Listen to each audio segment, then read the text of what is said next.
Is that tractor moving? Yeah, that tractor's moving. Okay.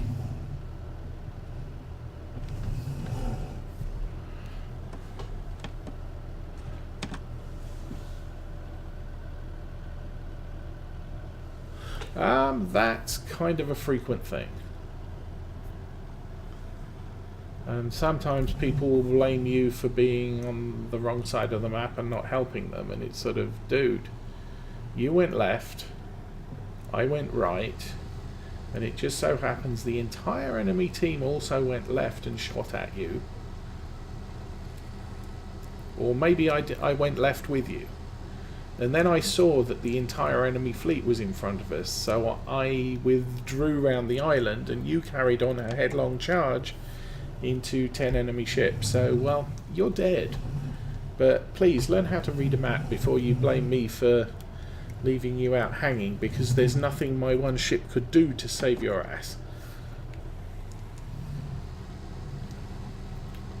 But then you also have the people that just hide behind. I've had a couple of games in the last week where I'm tier 8 in a tier 10 battle, and all of the tier 10 battleships are cowering behind an island behind me. I sort of, well, gee, thanks for lending your guns to the battle. I'm now dead because you're hiding. And they stay hiding until a destroyer goes all the way around the back of the map, ends up in the the rows behind them, and starts launching torpedoes into them. They can't dodge the torpedoes because they're not moving, because they're cowering behind an island. I sort of, yeah, guys, how the hell did you get to tier 10, or did you just lose 300 games getting there? One of Jingle's mantras was, if you're willing to put in the time and effort to lose enough games, you too can drive a tier 10 tank in World of Tanks. And exactly the same is true in World of Warships, except it's easier to get experience. I mean, back when I started World of Warships, you had to earn every single experience point. There weren't XP buffs. The camo was either reduce visibility 4%, reduce enemy gun accuracy by some percentage, or both. So if you were a destroyer, you tended to go for the increase the stealth of your ship, and don't worry about the nerfing the accuracy of people shooting at you, because if you're in a destroyer and you're getting shot at, you were stupid.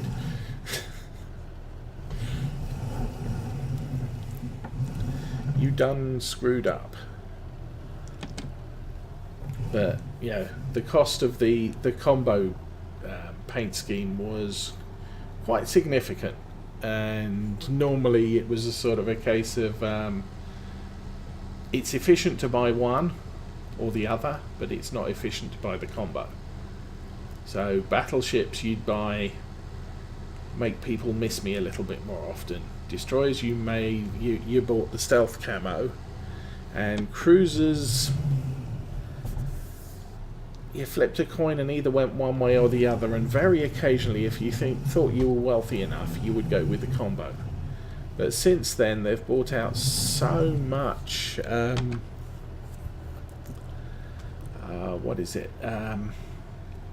sort of reward camouflage, which not only gives you the combo stealth and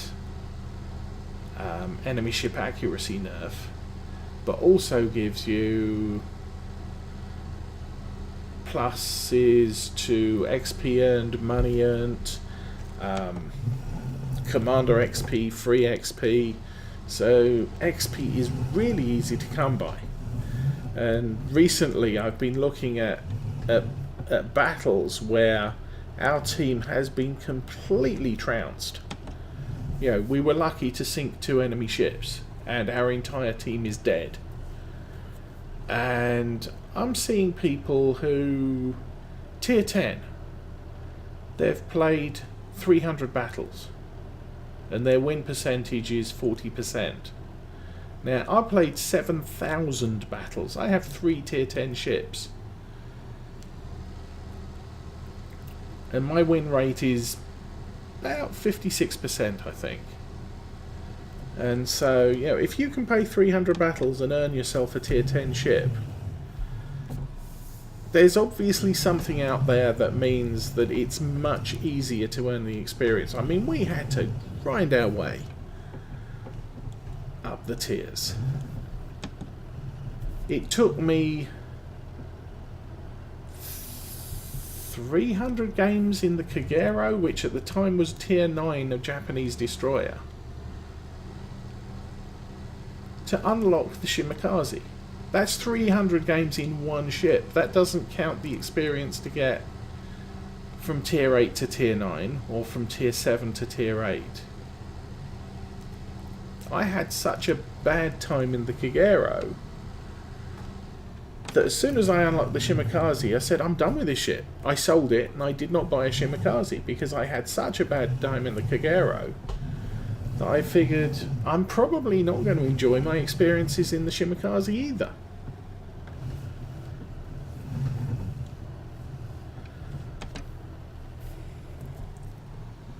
And I unlocked the Conqueror, which is the tier 10 American British battleship, and bought that. And it was probably another 2 months after that before I decided, oh, I might as well, yeah, I've got 20 million sitting around, I'll buy a Shimakaze, what the heck. I've played it a few times, but yeah, Japanese middle tier 5, incredible little boats. Absolutely sucked when it comes to guns. At least they did when I played them. I was playing through the ranks. But their torpedoes was something else, and then they nerfed all the torpedoes, made them visible from orbit. So if you're actually paying attention, Japanese torpedoes are incredibly easy to see coming and thus dodge. They still do a boatload of damage, but hit percentages really dropped badly, and it was because so many players complained that, yeah, a Japanese torpedo boat can wreck you if you drive in a straight line at a constant speed. They'll just predict where you're going to be and they'll put 6 torpedoes right in that spot and you'll eat all of them. So as soon as they nerf the visibility on the torpedoes so that people can see them coming, pretty much the only way you can guarantee hitting someone is if they're in the turn and you've guessed it right and they have no options but to either stay in the turn or let the rudder relax and drive straight. They're not going to be able to turn into your torpedoes and dodge them.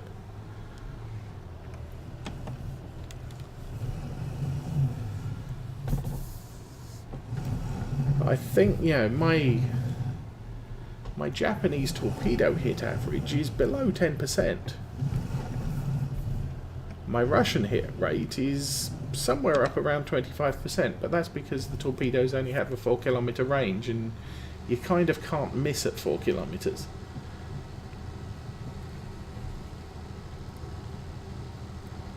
But what with all the changes, you know, you've now got hydro, which you didn't have when, or you didn't have good hydro.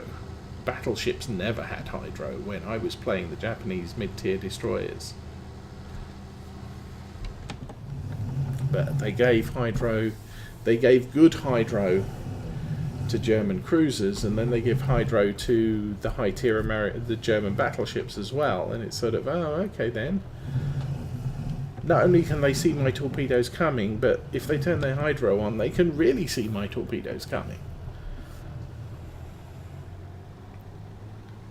I'm happy that they've nerfed aircraft carriers so aeroplanes can't see torpedoes, because that was a thing.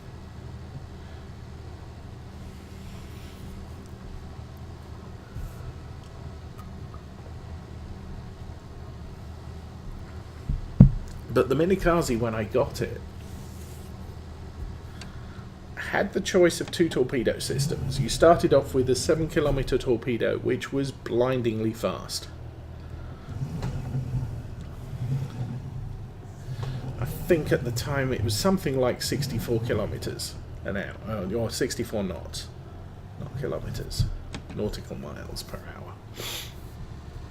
But it only had a 7-kilometer range, which was still beyond your beyond the range that you could be spotted at. Or you could choose to get a 10-kilometer torpedo. But the 10-kilometer torpedo was about 9 knots slower, so about 54 knots. But it went 10 kilometers. You could actually manage to get 12 torpedoes in the water at the same time.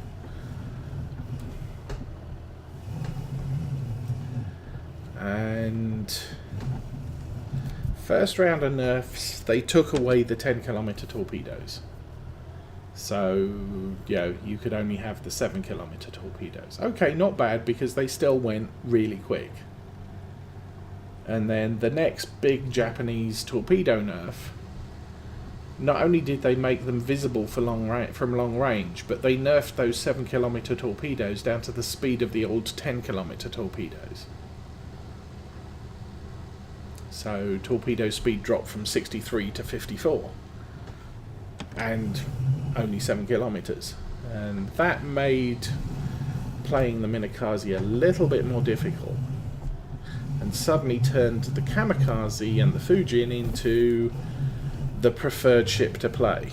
When I was playing the Minikaze quite frequently, you could play the Kamikaze, but the Kamikaze only had... Well, I think when the Kamikaze came out, they just got rid of the 10-kilometer torpedoes, but you still had the high speed 7s.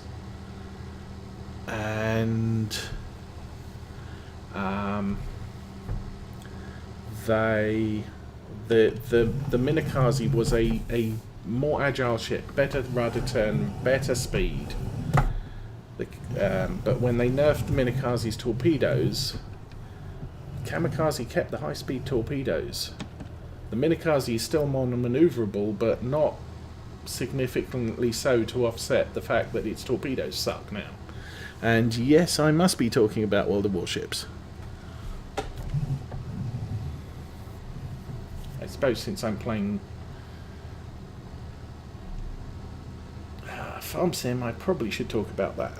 But we're just driving up and down the fields, ploughing them at the moment. So there's not a big deal going on.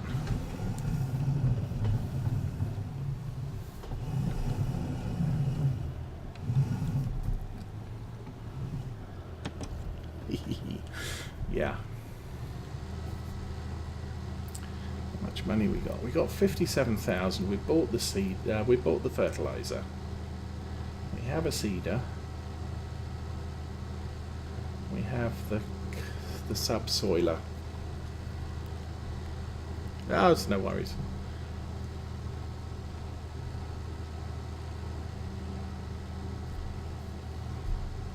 I sometimes get into rant mode with World of Warships.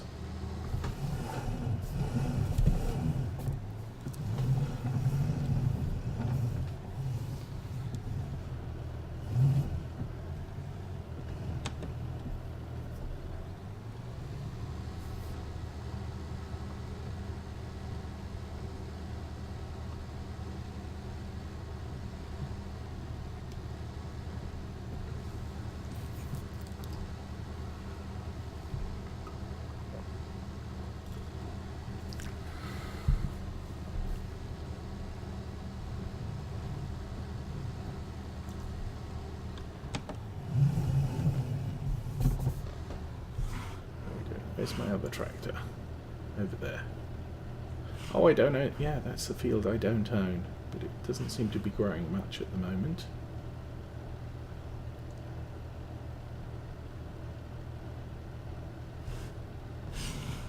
Yeah, that's doing whatever it's doing. Probably check on it once we've done this field.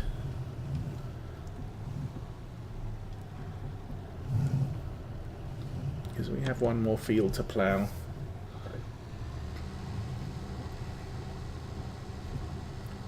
And I need to go and buy 2 planters.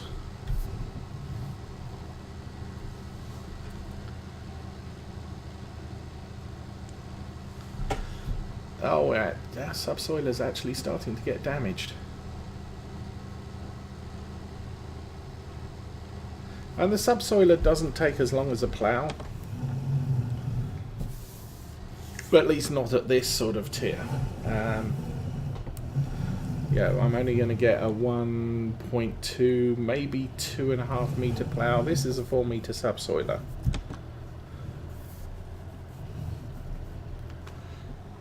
And all of them need, yeah, pretty much less than 140 horsepower to pull. And then from there it's a big step up, about 300 horsepower to get a big plough that would make having a regular plough better than having a subsoiler.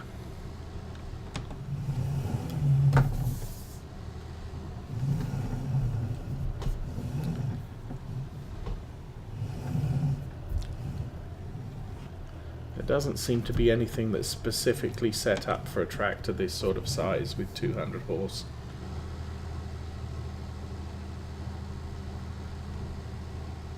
Now, Farm Sim 17, they did have a couple of Lemken attachments.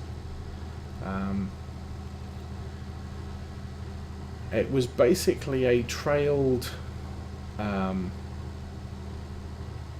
device that you could mount subsoilers onto, and there were 2 of them. One supported 2 3-metre subsoilers and the other one supported 2 4-metre subsoilers. So with 280 horsepower I could mount 2 of these on the frame and subsoil 8 metres at a time, although it did trail quite a distance behind the tractor.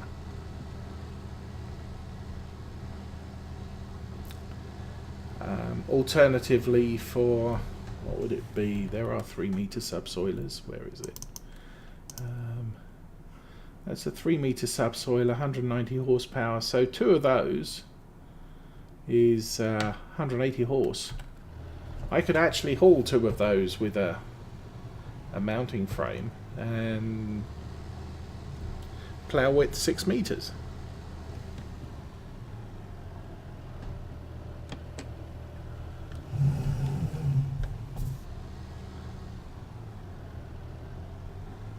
I do remember the only downside to it was that the I think it was the Dolomite subsoilers. The Lemken ones needed a very high horsepower rating. You were talking somewhere in the region of 180 horsepower for a 3-metre subsoiler. So plugging 2 of those on the back of the frame, you actually needed 360 horse. But when the Kun DLC came out and gave you the 4-metre subsoiler that only needs 130 horsepower, all of a sudden the power requirements for 8 metres of subsoiling was lowered quite significantly. I think the Lemken subsoiler was over 200 horse for the 4-metre. But they were easier to use than a regular plough for a lot of people. I understand that. You know, I used to subsoil with everything. There used to be the Jimper subsoilers as well, which effectively was just a big heavy metal roller with spikes on it. But it was just easier to line those up. But at one point I took the time out to learn how to use the reversible regular ploughs. I did notice that a regular plough has an operating speed of about 9 miles an hour, whereas the subsoilers only do 7. So the speed of operation made up for the lack of width.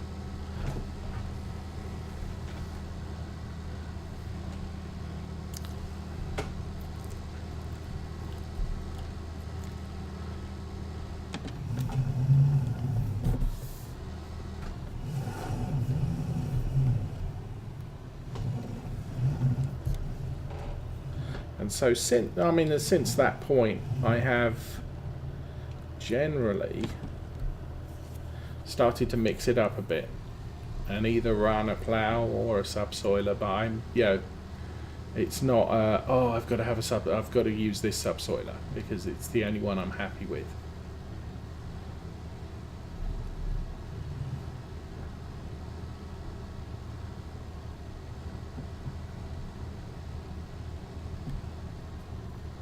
On this map, I decided on a subsoiler because the subsoiler is kind of easier to use, and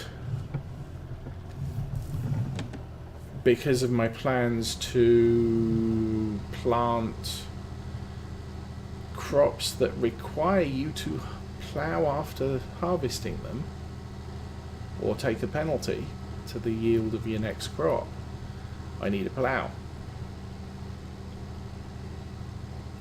But for everything else, I kind of want a cultivator, and I specifically set the goal that I'm not going to buy a seeder that includes cultivation. So I do need to work the ground every single time. And choice here was, well, I'll go with the subsoiler, because it counts as, it removes a requires ploughed state from a field, which I'm going to have planting corn. I think potatoes and beets also require ploughing, and possibly sugarcane as well.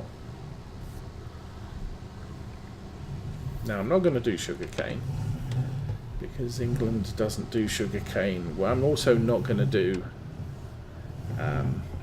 cotton, although there are a couple of fields on this map planted as cotton originally, which is why I don't own the field directly to the south of us, because I think that's planted with cotton.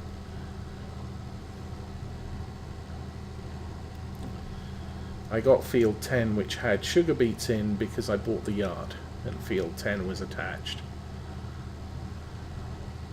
But I just ploughed that in because I'm not planning to buy any sugar beet harvesting equipment. Not for a while, at least. Because I don't have the money to cover it.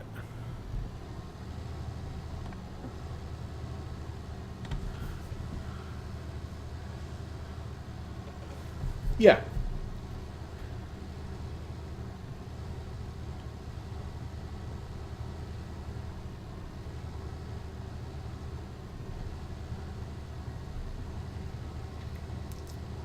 And on Lawfolds, my Saturday FS17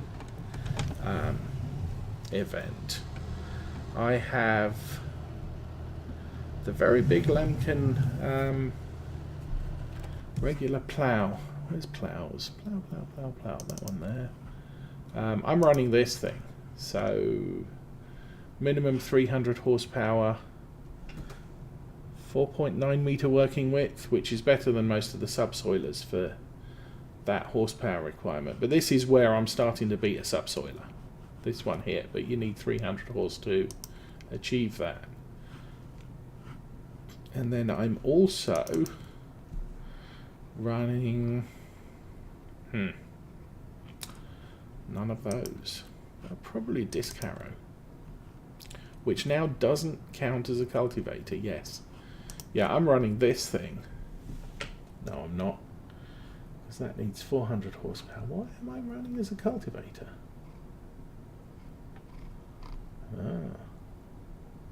Maybe I am running that. I don't have a 400 horsepower tractor. I've got that thing. I forgot about that. 60 horsepower, 3 meter working width. Doesn't count as anything for jobs. Yeah, nothing there. Power harrow? Don't think there's a big power. No, there's no power harrows. But I'm running 12-meter equipment out on Lawfolds, including the seeders and the. We've got a seeder, a planter, and the cultivator, all 12-meter. Yay, team!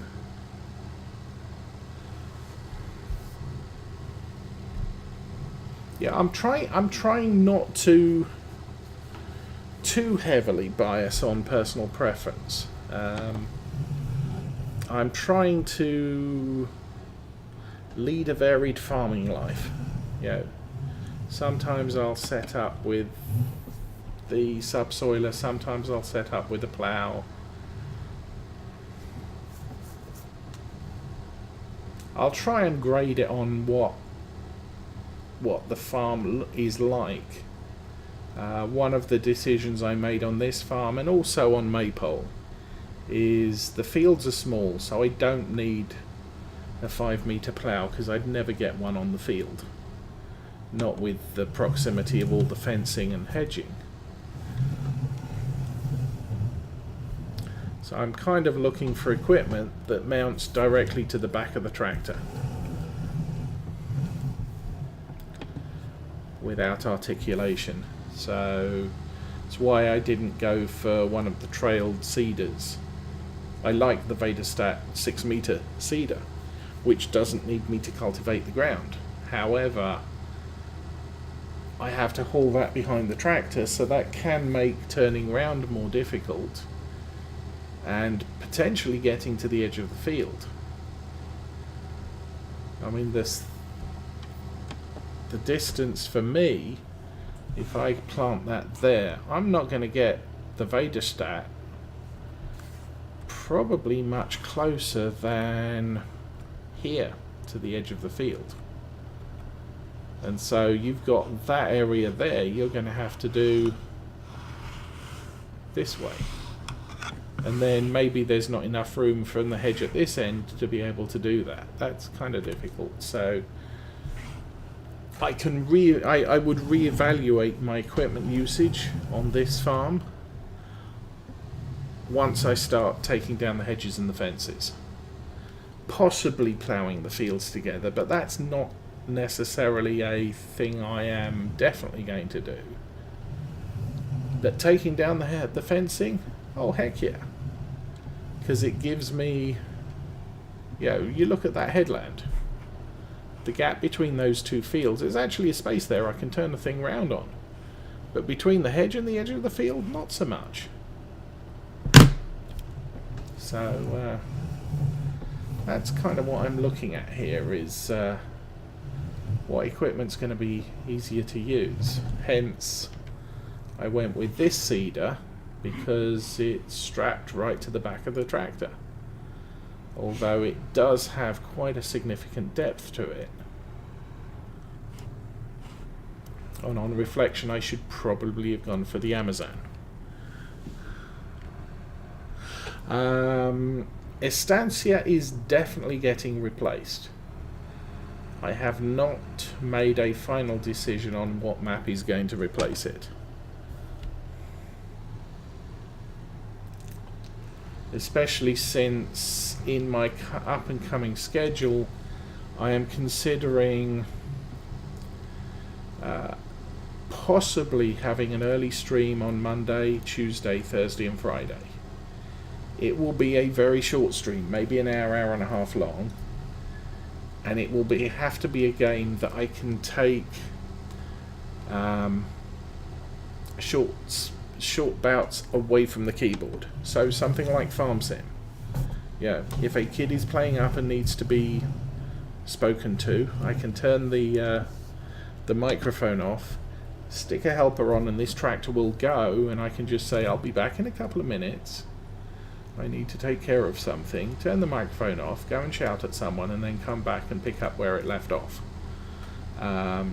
With something like World of Warships, can't really do that except between battles. You can't sort of, I'm in the middle of a torpedo run against a battleship, kid starts playing up, can everyone hold on a minute while I go and shout at my kids and then get back to it? So I am probably going to increase the number of farms I'm playing on Farm Sim. I'm not going to go over the top, so I'm not going to play a different one every day of the week. I may do, I don't know, Monday and Thursday, Tuesday and Friday type of thing, or something like that. The late streams will be longer duration, 2 to 3 hours, potentially, unless I get really tired, in which case I might call it short early, but that's kind of where I'm looking at there. So Estancia Lapacho is my late night Tuesday stream, so I will find a farm that I enjoy playing that I can put a few hours into. This potentially is a good farm to do that in. As I said, earlier farms will be, the earlier streams will be shorter, so we'll probably be looking at, if I did this as an early stream, I would probably have enough time to plough 2 fields and then it's time to call the stream for the night type of thing. My actual life part of the day will be basically, I'll start the first stream, we'll call an end to it at some time.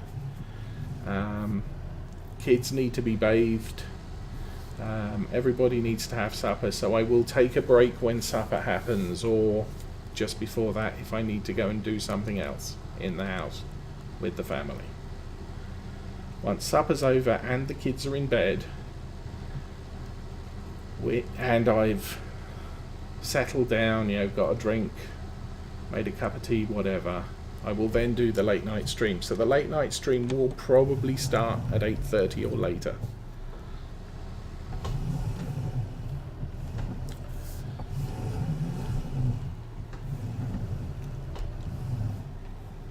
Because kids' bedtime's 8 o'clock, but that's not necessarily they're in bed at 8 o'clock with the lights out and everyone said goodnight. There's usually their kids. Yeah, go to bed. Yeah, okay. Oh, I just need to have a drink. Oh, I just need to brush my teeth. So, yeah, however long that bit takes, we'll do that. And then I'll stream. And as I said, the streams are now going to be Monday, Tuesday, Wednesday, Thursday, Friday as a late night stream.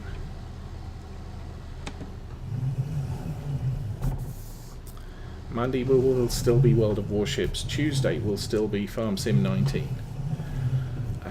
I'm thinking that Wednesday will probably be a second bout of World of Warships while the Royal Navy aircraft carrier promotions are running. Because I need to play a little bit more World of Warships to get the rewards. And obviously if I'm going to be streaming more, I'm going to have to play it on stream.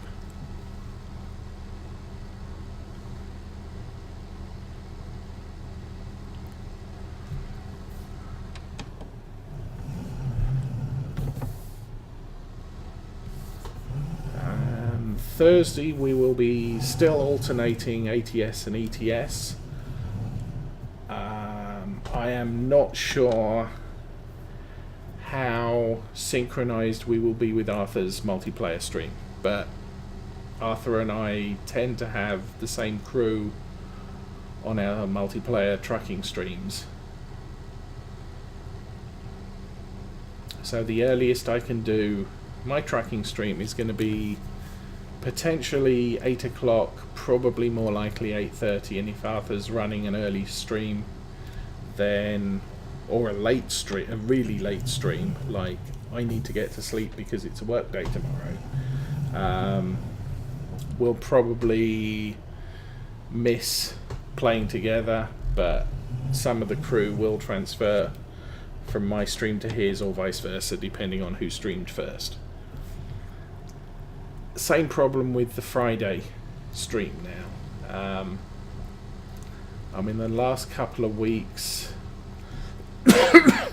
2 weeks ago, Arthur postponed his stream until Saturday, and that happened to be the weekend I had both the new foster kids and former foster kids who are now living with their mother, but they come to visit us every 3 weeks, all in the house at the same time. So that was crazy kid day, and yeah, no chance of me getting into Farm Sim to play with everybody else. In fact, yeah, no chance of me getting into much of anything until everybody's in bed and quiet, and I can then get some time to myself. So that's why I didn't play 2 weeks ago. This week, we had, a thing going on at church all week, every evening. And yesterday I got home, and kids went to bed. I got settled down. I turned my computer on, logged into Twitch, and it still indicated that Arthur was active, although he wasn't broadcasting, and everybody in the chat was just saying, okay, good night then, great stream, thank you for playing. So I figured, oh well, I've missed that multiplayer stream. So depending what Arthur's timing is, because it's his farm, it's his stream, I may join and play with them, but if it's before my personal time, I'm probably going to miss out on that stream, and I'll end up streaming something different. This week we had, an extended first look at Mercury Farms. Farm. Is it Farms or Farm? I don't know. My title says Farms.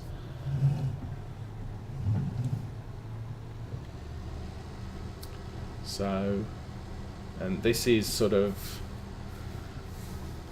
part 2 of the extended look at the farm. See how, I think, I bought 6 fields, and we seem to be coping okay with working them. We got a message that the tractor had finished, didn't we? How'd you do, dude?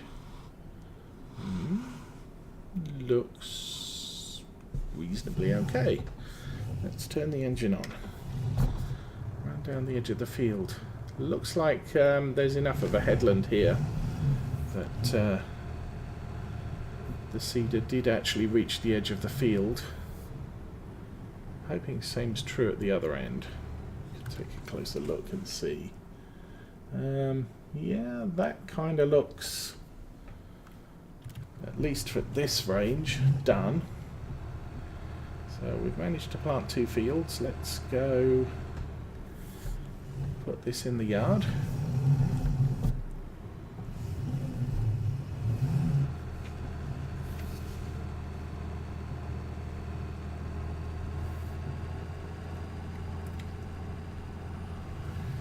And go get my second seeder from the store.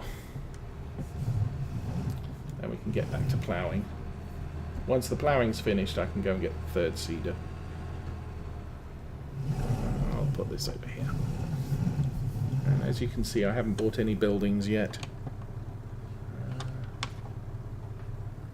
Do I have a weight? I didn't buy a weight for the front of this yet. I didn't need a weight because that seeder is, while it's hard mounted to the 3-point, it does have wheels, so it's fully supported. The tractor's not going to be sitting down on the back wheels with the front wheels in the air with that seeder.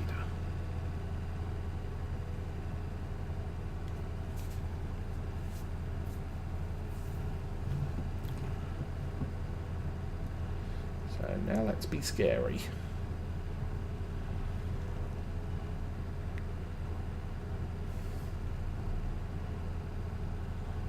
Where's the store? Just up here.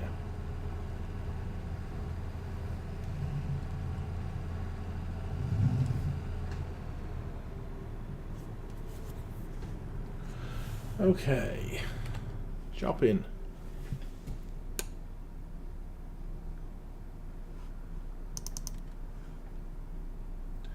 $150 horsepower. That is just enough.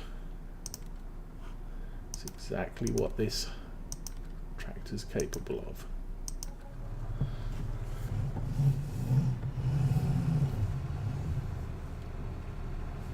So yeah, we are gonna do potatoes. Yeehaw. And the reason I'm going to do potatoes is, one, I bought the potato harvesting equipment because plans to do, and this is, yeah, this one is not going to work without a weight, so let's do some more shopping.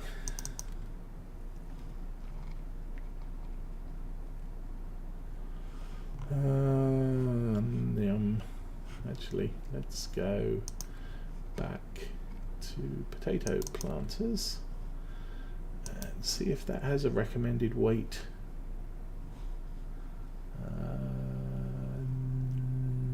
No. Okay. I may pick the heavier one. 1800. And we'll do Old Fent Green.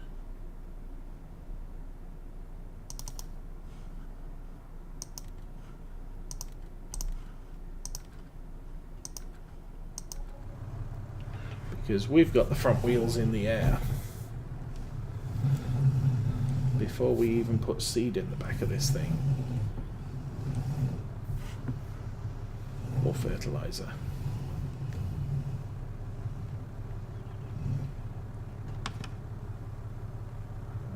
How does that look?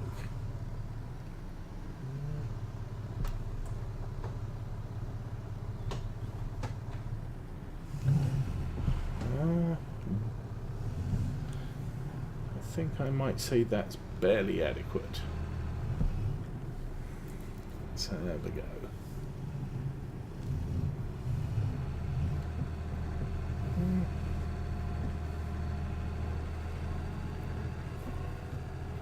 Kind of working for now, and this seeder is borderline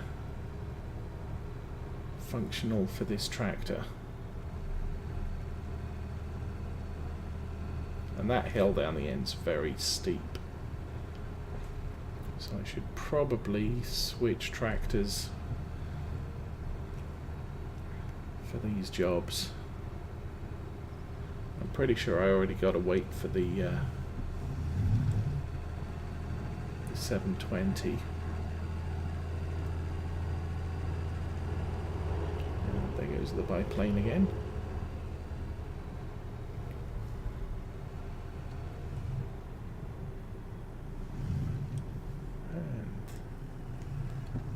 Theory, this should work. Back up. Awesome. Okay, let's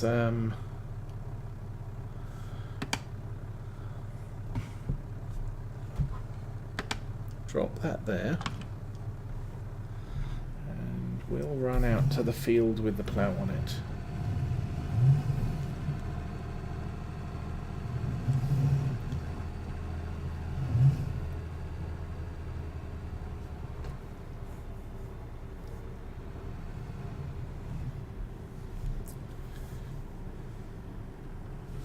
So the Cultiplow takes, oops, wrong way, 140 horsepower. This tractor is 150. This one's 200, and the planter is 200, 150 requirement. And this tractor is a little bit bigger and thus heavier. So should be able to balance the potato planter much better than the small Favoric can. We need to go and put some fertilizer in it as well.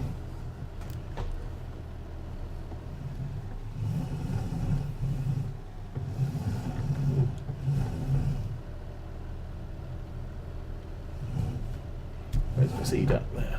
Okay.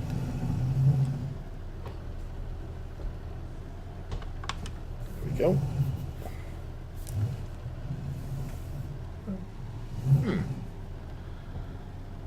Okay. I'm not seeing a little bar for fertilizer.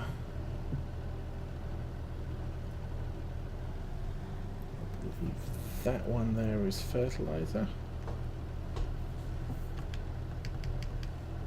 Okay. Oh, that takes seeds. Okay. Did it lie? I thought that...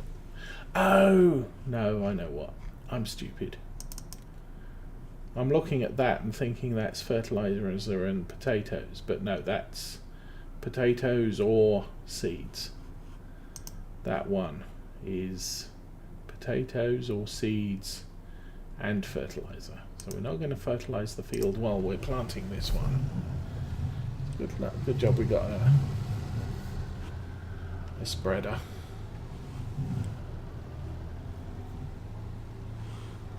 This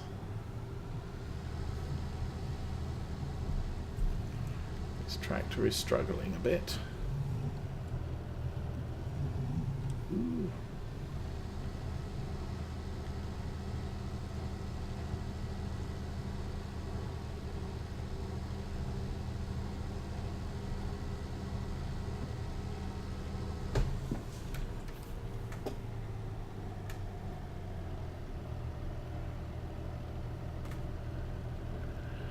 Okay, what's going on?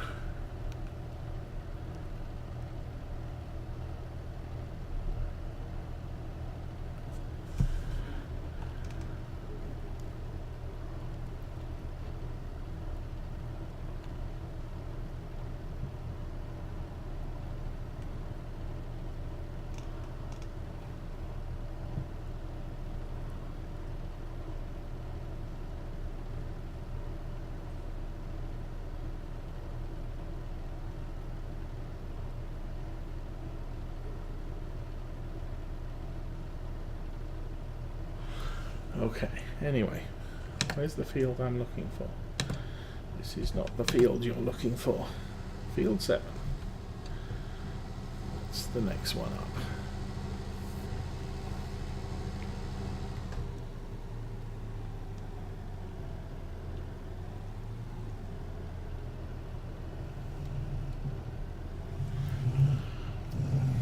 So, potatoes are notoriously inefficient for putting stuff in the ground, and you can just drop them if you like. There we go. So off we go, potato planting. And this is going to chomp through potatoes like they were going out of fashion. But I think in my trials in Farm Sim 19, you need about 10 times as much seed to plant a field with potatoes as you do to plant the same field with wheat or barley or something of that ilk.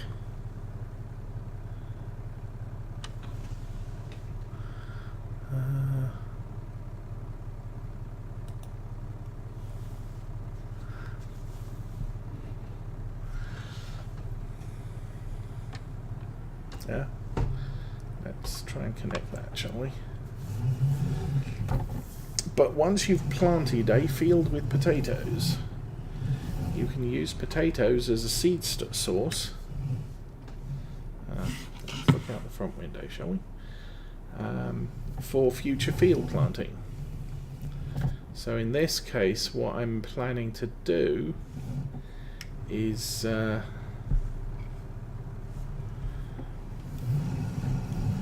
use our potato crop from the first field to plant this second field, which is actually bigger than the first field, I think.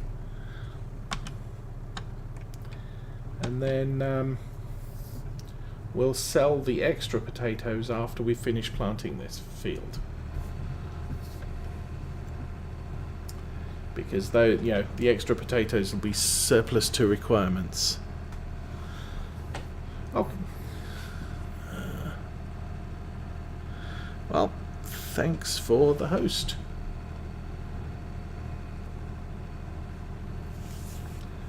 And I did suggest, basically, if you're planning to do potatoes as a crop, you harvest it, you keep the potatoes you harvest. Don't sell any of them yet. Fill up your potato planter, plant the field you want to plant with potatoes.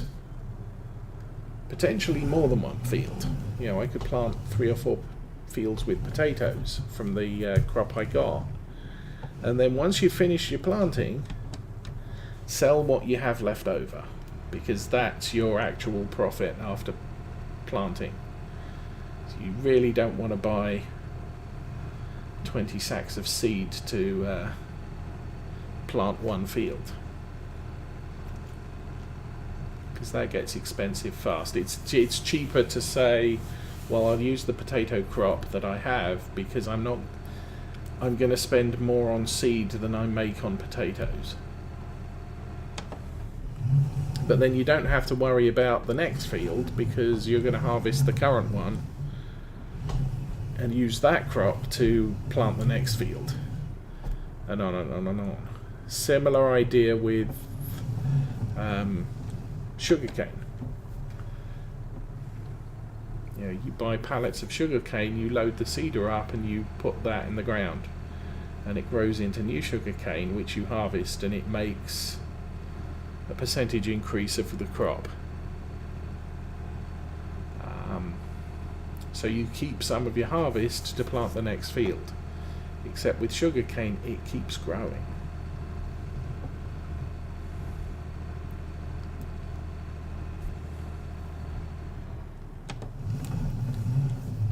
So you can keep harvesting it until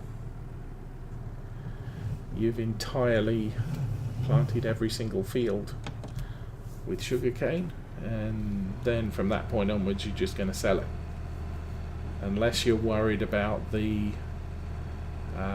field needs to be limed thing, in which case you need to take, or at least you used to have to take the cane off the field because you had to plough it in 17, plough the field, then come back and reseed it.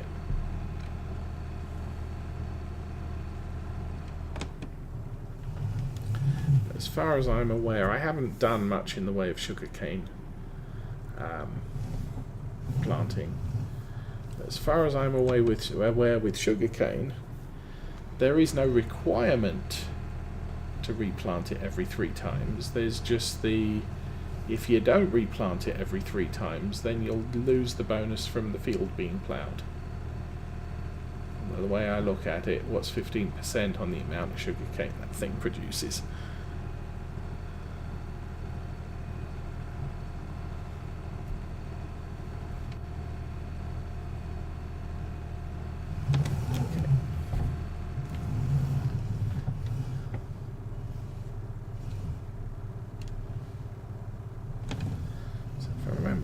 This is the last field.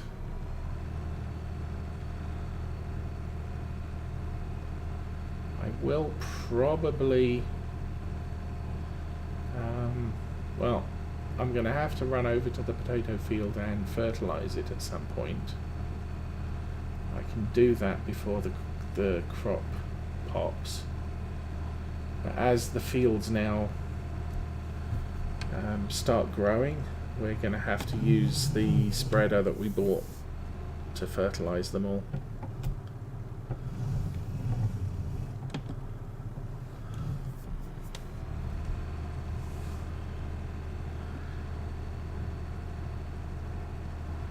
And first stage growth, I tend to call the state the fields are in right now as stage 0. They're not growing, you just planted them. But as soon as the first greenery pops forth, I call that the first stage of growth. You can drive on that with regular tyres and not kill the crop. because it's still soft and squidgy. But second, third stage of growth, you're going to need crop tyres. Now I know this tractor has the option of narrow wheels. I'm not sure if the 700 does. But on top of that, I'm not sure I need to use the 720 on a small spreader that fits on the back of the tractor. This one's perfectly adequate for that job.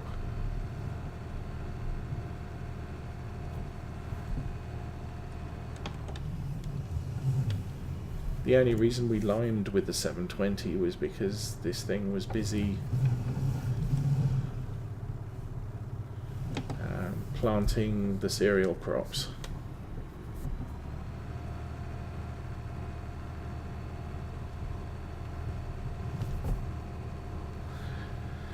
So we now have a challenge with our potato harvester in that it's too heavy for this tractor to really cope with when it's loaded with potatoes. So we're going to have to do that job with the 720.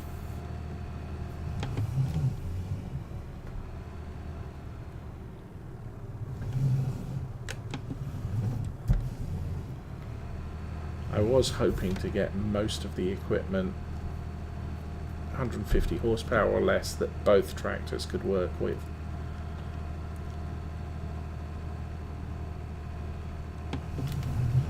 Because then I don't have to do what I just did in having to swap the plough mid-job.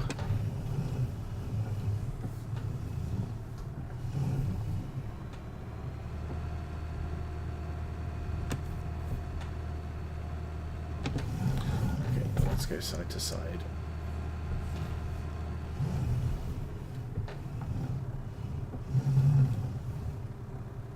At least let's do this end.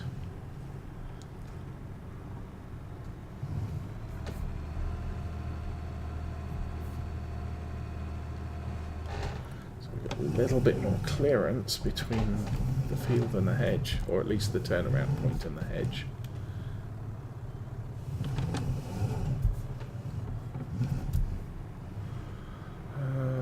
Money do we have left? Because I would like to plant some corn and potentially sunflowers. I could plant barley. Could plant barley. That's an option. Or oats. Barley's better. Barley had a better price than wheat did for some reason.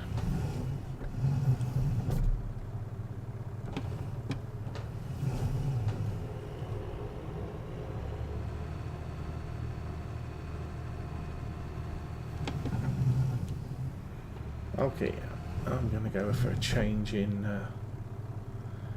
plans.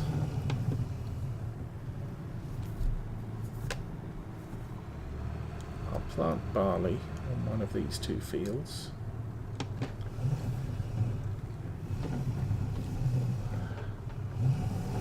Or will I? I don't know. Okay.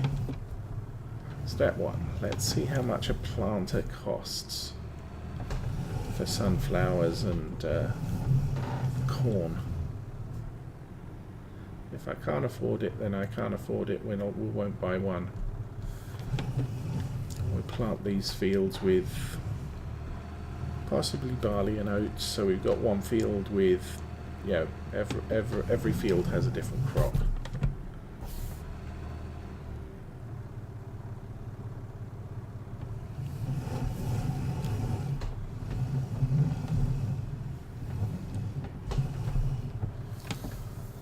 If I can afford a planter, I'll buy one. So we've got 35,000 left.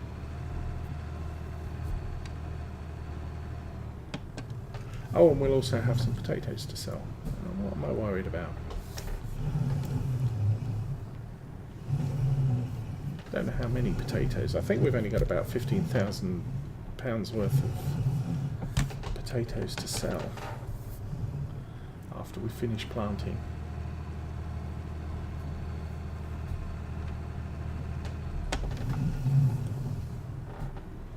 Okay, that's done. I would like to buy a workshop, and I'd kind of like to buy some sheds to put everything in, though I'm really not sure that's going to happen.